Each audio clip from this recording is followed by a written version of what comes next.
Oke, selamat pagi semuanya. Bagaimana kabarnya hari ini? Ketemu dengan saya kembali, Thomas Krishna. Semoga kita semua selalu dalam kondisi yang sehat dan sejahtera. Baiklah, akan saya mulai. Topik kita hari ini adalah pencatatan dan penjurnalan transaksi bisnis. Salah satu tahap input dalam administrasi keuangan. Ada beberapa hal yang perlu kita perhatikan ketika kita mencatat atau secara accounting dinamakan menjurnal. Dan yang dijurnal adalah transaksi bisnis. Transaksi bisnis adalah transaksi-transaksi yang melibatkan rupiah. Nah, sebelumnya kita perlu tahu adanya proses atau sistem pengendalian keuangan. Ada input, proses, dan ada keluaran. Kita pernah mendengar kata garbage in, garbage out. Jadi yang masuk sampah, keluarnya adalah sampah. Jadi apa yang kita masukkan pada sistem kita adalah informasi yang memang betul-betul valid. Nah, masukan adalah transaksi-transaksi bisnis, kegiatan aktivitas bisnis kita yang melibatkan rupiah. Ya, jadi aktivitas bisnis yang lisan atau mungkin belum ada rupiahnya, janji, ya, kemungkinan begini, kemungkinan begitu, di mana tidak ada transaksi rupiahnya,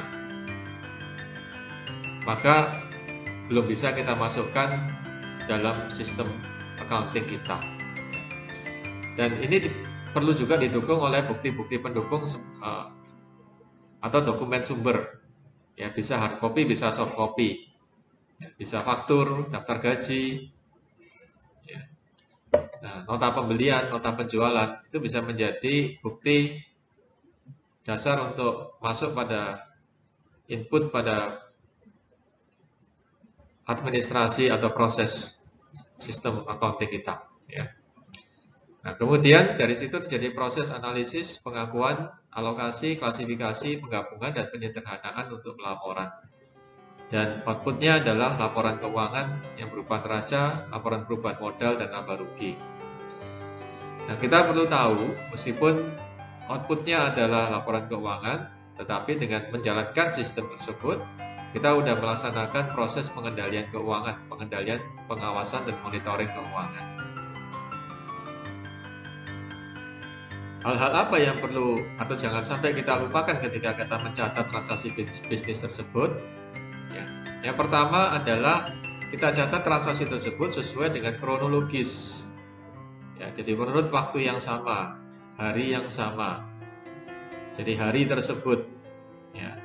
Nah, syukur-syukur pada saat hari tersebut kita tahu urutannya, mana transaksi yang duluan. Ya, dengan kemajuan teknologi dan otomatisasi, hal itu bisa tercatat mana yang duluan meskipun berada pada hari yang sama. Ya, sehingga mungkin secara detail bisa tahun, bulan, tanggal, dan berikut jamnya, mana yang terjadi secara duluan pada tanggal tersebut. Kemudian juga nama-nama akun dan nomor referensi yang terlibat di situ. Jadi akun-akun apa saja yang terlibat pada transaksi tersebut, berikut nomor-nomor referensinya. Dan jangan lupa kita kasih keterangan singkat dari transaksi yang terjadi di situ. Ya. Dan tentu saja ada jumlah rupiahnya. Berapa jumlah rupiah yang pada masing-masing akun tersebut, dan jumlah rupiah pada sisi debit harus sama dengan jumlah rupiah pada sisi kredit. Itu sudah wajib. Dan dokumen atau soft copy dan hard copy yang valid yang bisa kita jadikan sebagai sumber adalah misalnya kwitansi, nota pembelian, nota penjualan, daftar gaji, dan faktur. Berikut adalah contoh transaksi bisnis yang kita ubah menjadi bahasa akuntansi. Yang pertama, pada tanggal 2 November 2010 adalah ada setoran modal dari pemilik bagi perusahaan senilai 15 juta rupiah. Maka jurnalnya adalah kas pada modal. Jadi kas debit bertambah, modal bertambah, kredit sebesar 15 juta. Kemudian pada tanggal 2 November juga terjadi pembelian perlengkapan. Perlengkapan beda dengan peralatan. Jadi perlengkapan di sini adalah sama dengan bahan habis pakai. Misalnya adalah paperclip, pensil, ballpoint, kertas yang setiap periode itu habis. Dan jumlahnya tidak sebesar peralatan. Nah, senilai 1.350.000. Maka perlengkapan debit dan kasnya kredit. Ya, keterangan singkatnya adalah pembelian perlengkapan. Kemudian pada tanggal 3 terjadi pembelian perlengkapan secara kredit. Perlengkapan komputer secara kredit senilai 1.350.000 juga. Nah, karena kredit, maka kreditnya, posisi kredit adalah hutang usaha atau hutang dagang. Dan debitnya karena perlengkapan bertambah, maka debitnya adalah perlengkapan komputer dengan nilai 1.350.000. Nah, sistem akuntansi ini adalah sistem yang bagus. Kiri dan kanan berlaku seimbang. Jadi ada penyeimbangnya. Jadi kalau perlengkapan komputernya bertambah dengan nilai 1.350.000, maka hutang usaha menjadi penyeimbang. Jadi pengorbanan yang kita lakukan itu 1.350.000, yaitu pada hutang usaha. Kemudian pada tanggal 4 perusahaan menerima jasa secara tunai, maka kas bertambah senilai 4 juta, pendapatan jasa yang bertambah pada posisi kredit senilai 4 juta.